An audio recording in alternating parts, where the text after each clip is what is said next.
Balik lagi bareng gue Rizal. Kali ini cerita film akan menceritakan alur film berjudul Bro. Mark yang seorang kakak, dia hidup untuk bertanggung jawab kepada keluarganya selepas kematian ayah Mark. Karena tanggung jawabnya itu, Mark tidak pernah menikmati hidup untuk dirinya sendiri, sampai pada akhirnya dia pun meninggal. Sebelum masuk ke ceritanya, Mimin sapa dulu nih warga yang hadir kemarin.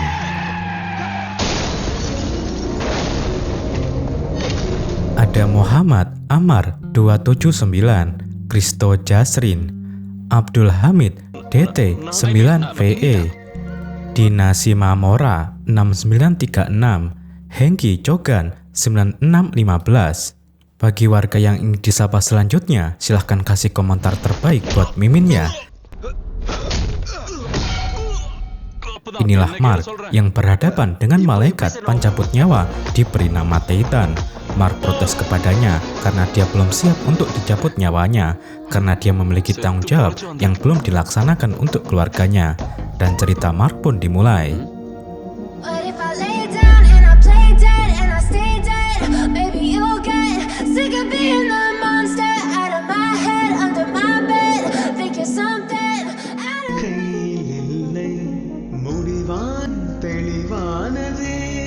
Sejak kematian ayahnya, Mark Deyulu alias Mark terpaksa menjadi tulang punggung keluarga.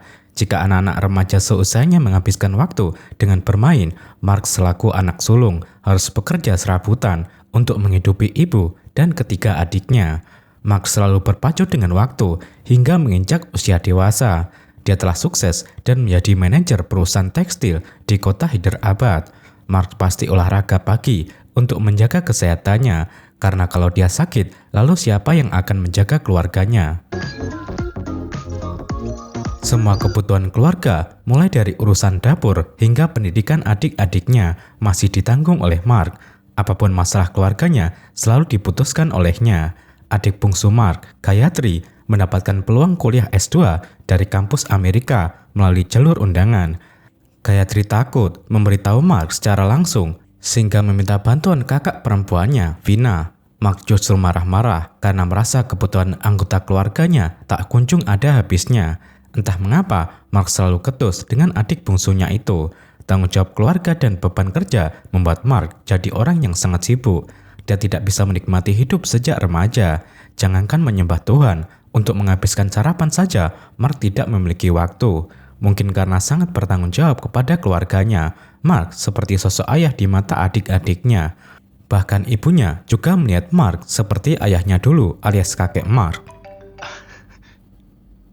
Kesibukan Mark membuat pacarnya, Ramya, sering mengeluh kurang perhatian. Untuk bertemu Mark, Ramya harus curi-curi waktu. Kebetulan, Mark akan pergi ke perusahaan cabang di kota Vizag. Ramya mendesak Mark agar mereka segera menikah. Tapi Mark mengaku belum bisa. Mark harus mengurus pernikahan Vina yang sudah diwisuda. Dengan pernikahan Gayatri bisa diurus oleh adik laki-laki Mark, Arun, yang sudah bekerja di Amerika.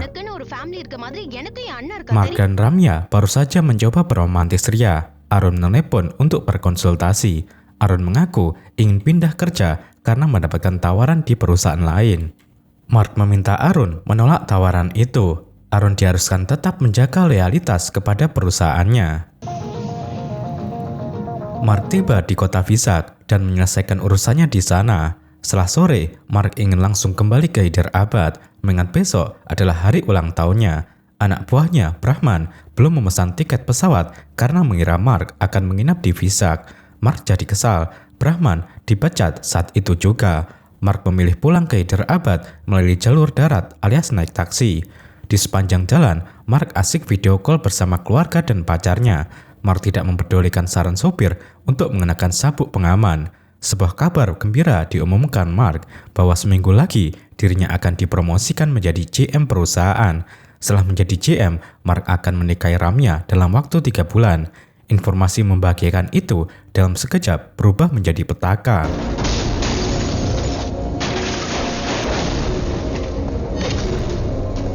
Mark mengalami kecelakaan dahsyat. Keluarganya dan Ramya panik setengah mati melihat kecelakaan dari layar HP.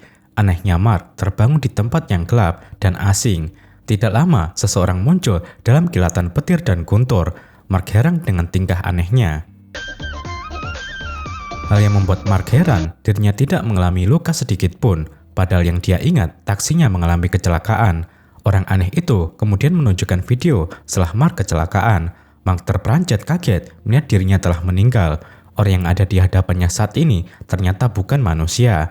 Dia adalah dewa waktu yang bertugas seperti malaikat pencabut nyawa.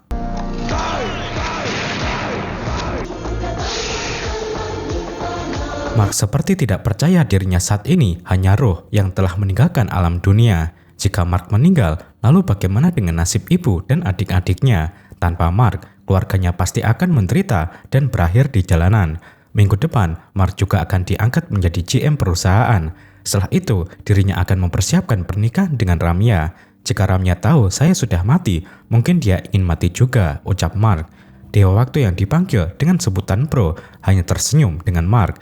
Menurut Dewa, Ramya akan menikah dengan seorang pria bernama Ganapatula Mohan yang tinggal di California. Mark tetap tidak terima nyawanya dicabut terlalu cepat. Dia masih memiliki tanggung jawab untuk menikahkan adiknya, Vina, membiayai pendidikan Gayatri, dan berbagai tanggung jawab lainnya. Setelah semua itu terselesaikan, Mark bersedia meninggal. Saya ingin hidup lagi, please, ujar Mark. Akhirnya Dewa Waktu mau memberikan kesempatan. Setelah tawar-menawar tambahan waktu, keduanya sepakat umur Mark akan diperpanjang 90 hari lagi atau 3 bulan. Dengan jentikan jarinya, Dewa mengirim ruh Mark ke jasadnya yang sudah di kamar mayat rumah sakit.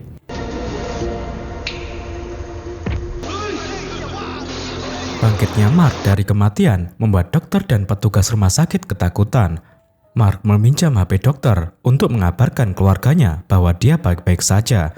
Kembalinya Mark ke alam dunia diikuti oleh Dewa Waktu. Mark tidak bisa melepaskan diri. Dewa Waktu akan tetap menemani Mark agar tidak melupakan kesepakatan tambahan hidup yang hanya 90 hari. Mark tidak berdaya kecuali patuh. Dewa Waktu akan diperkenalkan kepada keluarganya dengan nama Titan. Setelah pulang ke rumah, Mark disambut tangis bahagia oleh ibu dan kedua adik perempuannya. Adik laki-laki yang ada di Amerika juga bisa tenang mengetahui Mark dalam kondisi sehat. Mark begitu bangga memamerkan cinta keluarganya yang begitu besar kepada Titan. Kepada sang ibu, Mark memberitahu dirinya selamat berkat bantuan orang yang bersamanya, Titan. Alasan itu membuat Titan diterima dengan sangat baik oleh ibu Mark. Kekasih tercintanya, Ramya, juga datang melihat kondisi Mark. Perayaan ulang tahun Mark pun berlangsung meriah. Kehidupan Mark dilanjutkan seperti biasa. Ketika Vina tanpa sengaja membuang sisa makanan ke tubuh seorang pria bernama Vicky. Mark meminta Vina memberikan bajunya yang dipakai Vicky. Syukurnya, Vicky tidak memperpanjang masalah dan bergegas pulang. Ada satu hal yang menjadi beban pikiran Mark, yaitu janjinya kepada Ramya untuk dinikahi. Mark tidak mungkin bisa mewujudkan itu di sisa hidupnya yang hanya 3 bulan. Itulah alasan Mark mulai menghindari Ramya, baik siang maupun malam. Mark juga mulai mencoba menikmati hidup. Dia tidak memaksakan diri olahraga pagi, sarapan tergesa-gesa, atau secepatnya ke kantor. Ibunya heran melihat perubahan Mark yang kini begitu lahap menyantap makanan. Bu, mari kita hidup bahagia, ucap Mark.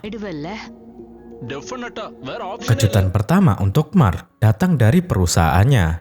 MD, perusahaan Kishore, mengumumkan GM baru dijabat oleh Vinu Gopal. Sekujur tubuh Mark lemas. Vinu yang merebut posisinya adalah orang baru yang tidak memiliki kemampuan apapun. Mark sangat kecewa. Keputusan perusahaan tidak bisa dia terima. Kerja keras dan loyalitas selama 8 tahun untuk mengembangkan perusahaan tidak dihargai. Mark patah hati dan memilih mengundurkan diri dari perusahaan. MD Kishore tidak begitu peduli dengan pengunduran diri Mark. Sikap Kishore menambah luka di hati. Mark mengira bosnya akan memohon-mohon menghentikan pengunduran dirinya. Mark mengajak Titan pergi menenangkan diri ke tempat sepi. Titan membawa Mark ke tengah danau. Mark meluapkan emosinya, menyalahkan takdir. Telepon dari bosnya tidak mau diangkat. Mark ingin menyadarkan bosnya bahwa menjalankan perusahaan tanpa Mark sangatlah sulit. Panggilan telepon juga masuk dari Vina. Mark diberitahu jika ibu mereka masuk ke rumah sakit. Keterangan dari dokter, ibu mereka mengidap Parkinson dan harus dirujuk ke Amerika. Biaya berobat ke Amerika sangatlah mahal. Jika rumah dijual untuk biaya pengobatan, adik-adiknya akan tinggal di jalanan. Mobil yang digunakan Mark saat ini juga fasilitas kantor. Sepertinya keputusan Mark mengundurkan diri bukan waktu yang tepat. Mark terpaksa bermuka tebal. Dia kembali menghadap bosnya untuk meminta maaf. Mark batal mengundurkan diri. Untuk menghibur diri, Mark mengajak Titan nongkrong ke klub malam. Panggilan telepon dari Ramya masuk lagi. Mark tetap tidak mau mengangkatnya. Sahabat ayah Mark, Singinatam, juga datang mencari Mark setelah menjenguk ibunya. Mark meminta agar pernikahan Vina dengan putra Singinatam dipercepat. Kebetulan pernikahan itu telah ditentukan oleh ayah Mark sejak Vina masih kecil. Mark menginginkan pertunangan dilakukan besok. Setelah itu, pernikahan dilangsungkan minggu depan. Singinatam setuju saja dengan rencana Mark. Masalah lain datang dari Ramya yang menyusul Mark ke klub. Ramya mempertanyakan perubahan sikap Mark, tapi tidak mungkin Mark berbicara jujur tentang umurnya. Untuk membuat Ramya menjauh, Mark sengaja menyakiti hati kekasihnya itu. Mark berpura-pura bosan dengan Ramya. Akibatnya, Ramya habis kesabaran dan memutuskan ikatan cinta mereka. Mark menerima kata putus. Foto-foto Ramya di HP-nya langsung dihapus. Ramya jadi benar-benar marah. Hati Ramya terasa sakit sekali. Hal yang tidak diketahui Ramya, sebenarnya Mark menangisi perpisahan itu. Hanya saja Mark ingin Ramya hidup bahagia meski saat ini tersakiti. Mark pulang ke rumah, dia disambut raut wajah sedih oleh Vina. Rencana pertunangan besok sudah diketahui Ramya dari Singinatam. Saya tidak menginginkan pernikahan ini, saya mencintai seseorang, ungkap Vina. Seketika itu emosi Mark meledak. Mark merasa tidak dihormati. Padahal selama ini, Mark yang mengatur dan mengurus keluarganya. Pernikahan itu juga bukan keinginan Mark sendiri, tapi janji ayah mereka dahulu. Vina meminta agar Mark mau mengerti cintanya. Sikap Vina membuat Mark bertambah kesal. Silahkan putuskan, kamu pilih pacarmu atau saya. Kamu tinggal di luar atau tetap di dalam rumah ini, ujar Mark. Diberikan pilihan yang sulit seperti itu, Vina hanya bisa menangis masuk ke kamar. Mark merasa telah menang. Sayangnya, Mark keliru. Vina masuk ke kamar untuk mengemasi barang-barangnya. Vina keluar lagi dan bersiap pergi. Mark kaget dengan pilihan adiknya. Pacar Vina juga datang, yang ternyata Vicky. Mark pernah bertemu Vicky dan memberinya baju ganti beberapa hari yang lalu. Sebelum pergi, Vicky dan Vina berpamitan. Mark tidak mau memberikan restu. Meski begitu, Vina tetap pergi bersama Vicky. Mark sangat kecewa dengan keputusan adiknya. Hal yang semakin membuat Mark sakit hati, ternyata Vina telah berpacaran dengan Vicky sejak 4 tahun terakhir. Informasi dari Titan, Vicky juga sempat datang ke acara ulang tahun Mark atas undangan Vina. Mark merasa telah dibodohi, dibohongi, dan dikhianati. Mark begitu syok dengan apa yang terjadi. Kejutan lain datang dari adik laki-lakinya, Arun, yang malam itu pulang dari Amerika. Arun pulang karena mengetahui ibu mereka masuk rumah sakit. Arun pulang membawa pacarnya, Mahalakshmi. Mereka sudah tinggal serumah di Amerika sejak 6 bulan terakhir. Fakta itu membuat Mark seperti tidak percaya. Selama ini, Mark merasa mengetahui apapun tentang keluarganya. Apalagi Mark yang selalu mengurus segala kebutuhan adik-adiknya sejak mereka masih kecil. Nyatanya, adik-adik Mark menyimpan rahasia banyak. Jika Mark merasa menjadi pahlawan keluarga, tidak begitu dengan anggapan adik-adiknya. Mark dinilai selalu memaksakan kehendak tanpa bertanya kepada adik-adiknya.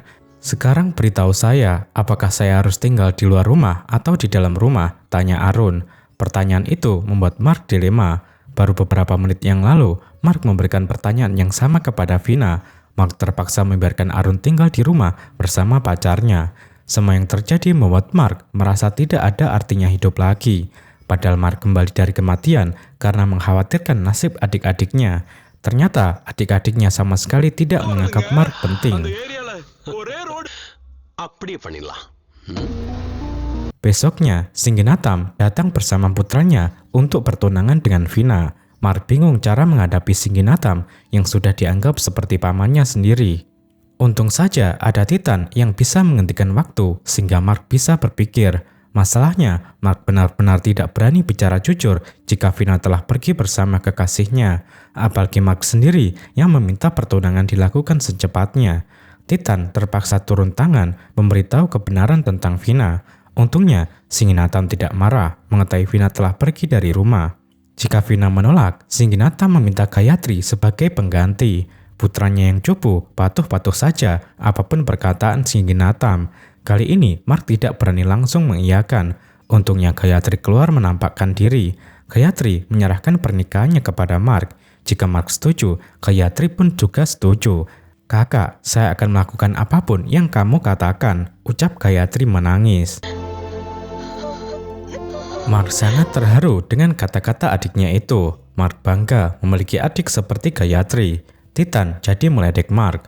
Mengingat selama ini Mark kurang menyayangi Gayatri dibanding adik-adiknya yang lain. Penyebabnya ayah mereka meninggal setelah Gayatri lahir. Hidup Mark yang dulu menggairahkan kini lesu. Di kantor, ide Mark juga tidak dibutuhkan. Mark hanya bisa ngedumel kepada Titan. Dalam kondisi mabuk, Mark membodoh-bodohi GM dan MD perusahaan. Setelah keluar dari klub, sekelompok preman menyerang Mark. Para penyerang itu ingin membunuh Mark. Syukurnya ada Titan yang bisa menghentikan waktu. Para penyerang itu dibuat menjadi patung.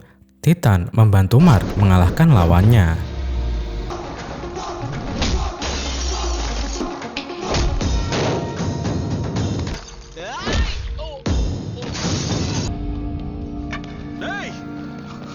Rupanya para preman itu suruhan kakak Ramya, Subaraju. Gara-gara Mark, Ramya mencoba bunuh diri hingga masuk rumah sakit. Jika Ramya tidak selamat, Subaraju berjanji akan membunuh Mark dan semua keluarganya.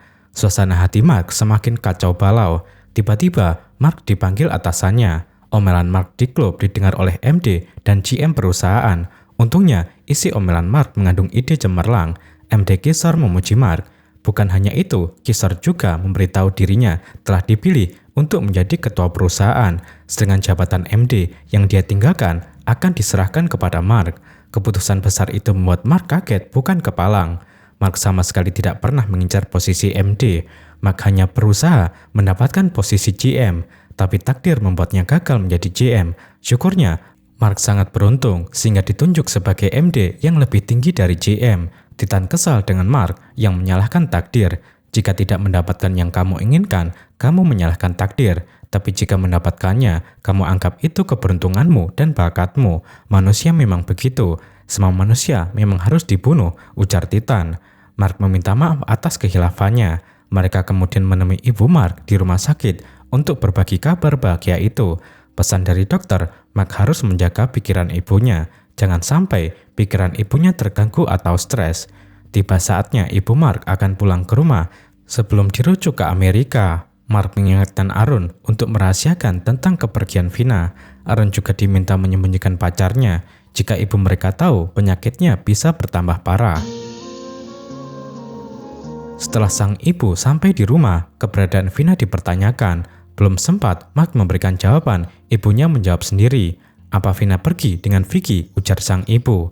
Mark memarahi Arun karena mengira Arun yang telah memberitahu ibu mereka. Tapi ternyata ibunya sudah mengetahui hubungan Vina dengan Vicky sejak lama. Ibunya yakin Vina pergi dari rumah karena pilihan yang diberikan oleh Mark. Kejutan dari sang ibu tidak berhenti sampai di situ. Ibunya memanggil pacar Arun meminta dibuatkan teh. Pacar Arun muncul dengan menyebut ibu Mark sebagai ibu mertua. Ternyata hubungan Arun dengan pacarnya juga sudah diketahui oleh ibu mereka. Sang ibulah yang menyarankan Arun agar merahasiakan hubungannya dari Mark. Bayangkan betapa kaget, sakit, dan perihnya hati Mark. Dunia seperti terbalik. Perasaan Mark sudah terluka karena dikecewakan oleh Vina dan Arun. Hal yang lebih menyakitkan, sang ibulah yang menjadi dalang kebohongan adik-adiknya. Mark merasa jadi manusia paling bodoh. Selama ini, Mark mengira keluarganya sangat bergantung kepadanya. Mark berpikir keberadaannya paling penting di keluarga. Apalagi Mark lah yang bertanggung jawab mengurus semua kebutuhan keluarga. Faktanya, Mark sama sekali tidak dianggap. Meski kecewa dengan sang ibu, Mark tidak tega membiarkan ibunya pergi sendiri menemui Vina. Mark terpaksa ikut menemani. Vina ditemukan bahagia di rumah Vicky. Mark masih ngambek dengan Vina. Sikap Mark tidak dipedulikan. Vina mengajak ibunya masuk ke dalam rumah. Ibu mereka juga sudah dikenal baik oleh ibu Vicky. Karena ketika Mark sibuk di kantor, Vina dan keluarga Vicky selalu datang menjenguk sang ibu di rumah sakit. Ayah Vicky, Sangkar, yang merupakan tokoh masyarakat setempat, mengajak Mark berbicara. Rupanya Vicky dan Vina belum menikah. Sangkar akan menjadikan Vina menantu setelah ada persetujuan dari Mark. Jika Mark tetap tidak setuju, Mark dipersilahkan membawa Vina pulang. Situasi tersebut membuat Mark tidak berdaya. Mark pun menyetujui pernikahan Vina dan Vicky. Acara pernikahan mereka dilangsungkan dengan meriah. Arun dan pacarnya juga menikah di waktu dan tempat yang sama. Keluarga Mark sangat bahagia. Mark sendiri tidak tahu harus bahagia atau bersedih. Perasaannya campur aduk. Mark hanya mencoba ikut bahagia melihat keluarganya bahagia. Di tengah situasi itu, video undangan pernikahan Ramya juga masuk ke HP-nya. Tapi itu bukan undangan, melainkan warning agar Mark tidak datang ke acara pernikahan Ramya dan Mohan. Setelah pernikahan selesai, Arun memberitahu Mark jika ibu mereka akan dirawat ke rumah sakit Amerika setelah Gayatri menikah. Kali ini, Mark yang biasa superior hanya bisa mengangguk. Mark menyadari posisinya yang tidak penting di keluarga. Satu hal lagi yang membuat Mark sedih, ibunya menentang rencana pernikahan Gayatri. Sang ibu memarahi Gayatri karena menyetujui pernikahan, padahal Gayatri sendiri yang ingin melanjutkan pendidikan S2 ke Universitas Emory di Amerika. Gayatri juga sudah mendapatkan beasiswa untuk pendidikannya. Ibunya meminta Gayatri membatalkan pernikahan. Gayatri tidak perlu memikirkan perasaan Mark. Kalaupun Mark marah, paling-paling hanya 6 hari. Sang ibu tidak ingin Gayatri mengorbankan hidupnya. Keputusan Gayatri tidak goyah. Gayatri tetap menyetujui pernikahan itu. Sejak kecil, Gayatri tidak pernah mengenal ayahnya. Setiap kali Gayatri membutuhkan sosok ayah, kakaknya yang menjadi ayah. Gayatri sangat menyadari jika Mark kurang menyukainya. Tapi setelah Gayatri menyetujui pernikahan itu, Gayatri merasakan cinta dan kasih sayang yang begitu besar dari Mark. Saya hanya ingin dia bahagia, itu saja. Saya akan lakukan apapun yang dia minta, ucap Gayatri. Sungguh mulia hati Gayatri melebihi ibunya. Apalagi Mark sedang sibuk mempersiapkan pernikahan. Kartu undangan juga sudah mulai disebar. Tapi Titan justru membawa Mark ke sebuah kafe. Di sana ada calon suami Gayatri yang sedang bertemu gadis lain. Gadis itu menuntut pertanggungjawaban karena sudah hamil duluan. Mengetahui begitu tidak bermoralnya calon suami Gayatri, Mark langsung mengajar pria kurang ajar itu. Gayatri yang berhati emas tidak pantas diberikan kepada pria jahat.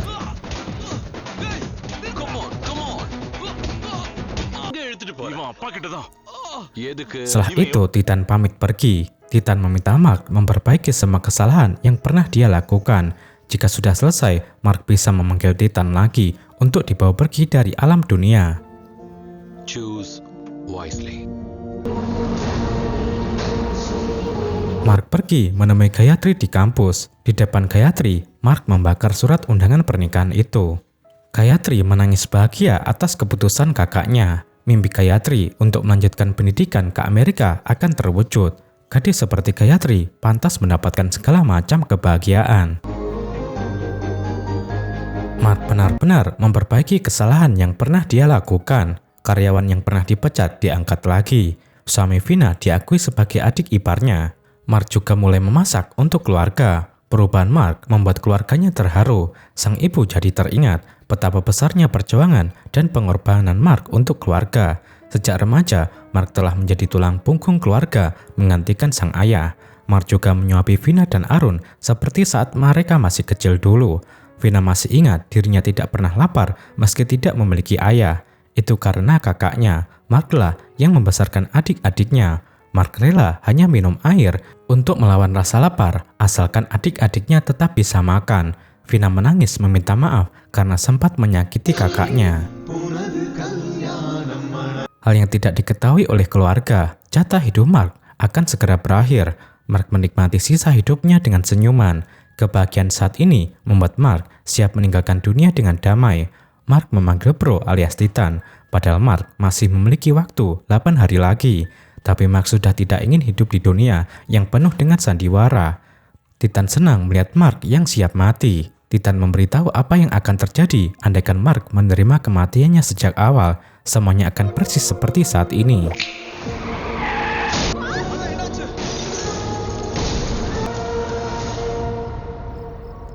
Andaikan Mark tidak hidup lagi, keluarganya hanya akan bersedih beberapa minggu. Setelah itu semuanya kembali normal. Kedua adik Mark juga akan tetap bersatu dengan pasangannya. Begitu pula dengan Gayatri akan melanjutkan pendidikan ke Amerika. Hal yang sama terjadi pada Ramya. Kekasihnya itu akan bersedih untuk sementara waktu, lalu menemukan pria pengganti Mark. Itu artinya kematian Mark akan jauh lebih terhormat. Mark tidak harus menghadapi kebohongan keluarganya yang begitu menyakitkan. Setelah semua beban di hati sirna, Mark berpamitan kepada ibunya yang masih tertidur. Ibunya bisa merasakan kehadiran Mark. Setelah diperiksa, Mark ditemukan meninggal dalam tidurnya. Kematian Mark di tempat tidur ditangisi keluarganya.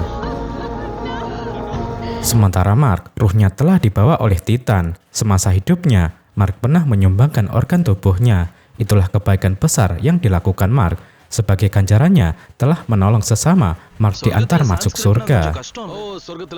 Dan film pun berakhir.